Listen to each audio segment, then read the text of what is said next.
Bismillahirrahmanirrahim. Elhamdülillah. Ve salatu ve selamu ala Resulillah. Amma ba'd. Assalamu alaikum ve rahmatullahi ve barakatuh. Урматтуу мекендештер, кадырлуу мусулман бир туугандар, баарыңыздарга жараткан Алла Тааланын тынчтыгы, саламы, мээрими, ырайымы жана берекеси болсун.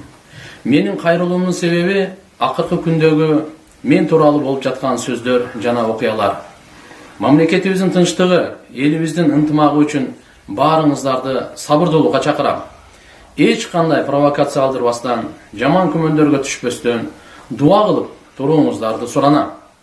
Урматтуу мусулман бир туугандар, кечеги чыккан видео боюнча айтып кетсем, бул шантаж, провокация аркылуу берүүгө мажбурлоо болуп эсептелет. Мындайча айтканда бул вымогательство. Кудай буйруса жакын арада баары ачыкка чыгат. Чындык менен жалган анык тастыкталат. Өзү бул иш 2-3 ай мурда эле башталган. Фальшивый, жалган, жала 100 ажын атынан арыз жаздырышып, акчаларыбызды ала албай калдык деген доо менен мамлекеттик эмес мекемени, мындайча айтканда муфтиятты текшерүүгө кол салышкан. Бул 100 киши ажылыкка 1 сом төлөмөк турсун, өздөрү бирөөсү дагы катталган эмес болуп чыкты. Ушул жалган коллективный заявление негизинде ГКМБнын кызматкерлери соттун чечимин чыгарып, документтерди тинтүү менен алып кетишкен, ВМК кылып. Бухгалтердин ооруганына карабастан, сахарный диабет, давлениясы бар эле, ошого карабастан 5 саат УКМКда ошону алып отуруп, түнкү саат 12-ге чейин коркутуп, 1 миллион 300 миң долларды сен депозитке коюп турсун, коомчулукка чыгып кетсе өтө чатак болот деп провокация кылышкан. Болбосо бул депозитке коюу мамлекеттик мыйзамда кылмыштуулук деп эсептелбейт. Динибизде, шариятыбызда арам болгон чакта дагы. Ошол эле түнү 5 февраль түнкү саат 12-лерде ГКМБнын сотрудник, кызматкери мага дагы чалып, Азирет муфти, бул жерде өтө бир жаман иш чыгып калды. Мынакей Жеңиш ажы мойнуна алып атат, 1 миллион 300 миң долларды конвертация кылып сомго алмаштырып, аны депозитке коюп коюптур, процентке коюп коюптур. Бул менин күнөөм, муфтинин тиешеси жок, кабары жок, билбейт деп. Ушуну сиз билесизби деп мени тастап сураганда, мен айттым, мен азыр буну сенен угуп атам.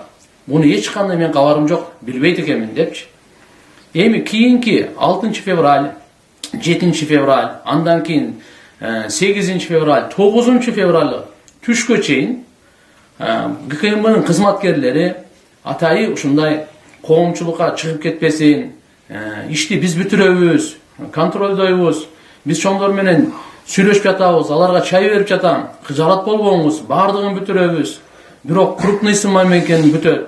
Биздин чоңдор менен сүйлөштүк, алар болуп эсептеп отурушат. Сиз канча дейсиз деп менен сурап, канча дейсиз, канча бересиз деп ушу сөздөр менен пара берүүнү талап кылып турушкан булар өздөрү. Мен аларга ачык айткам. Мен буну билбейм, бирок Жеңиш ажыга айтамын, канча ошо депозит процентке алган болсо, 1 сомун калтырбай баарын кайтарып берет. Баарын кайтарып берсин ол процент. Негизги максат ушул арам акча проценттен кутулуу болчу. Анын баарын кайтарып берет деп мен аларга дагы, Жеңиш ажыга дагы айткамын туугандар.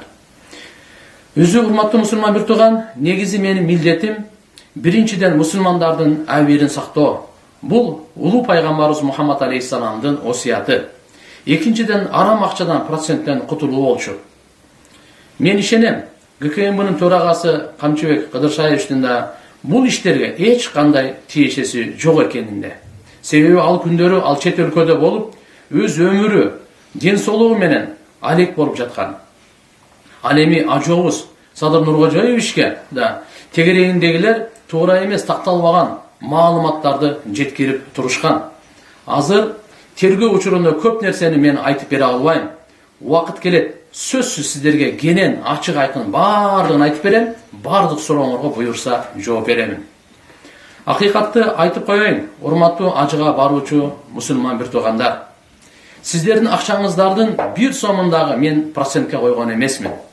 Жана 1 сомундагы шайлоого иштеткен эмесмин. Буга мен ант берип, ант ичип айтып бере аламын туугандар. Кудай буйрса, бухгалтер Жеңиш ажы чыкса, өзү сиздерге жообун берет. Ар ким айткан сөзүнө, кылган ишине Алланын алдында дагы, элдин алдында дагы жооп берүүгө милдеттүү. Акырында барыңыздарга өзгөчө социалдык тармакта Facebook, Instagram ушулар аркылуу мага колдоо көрсөткөнүңүздөр үчүн чын жүрөктөн терең ыраазычылык билдирем. Барыңыздардан Алла Таала разы болсун. Барыңыздарды Алла Таалам эки дүйнөдө бактылуу кылсын.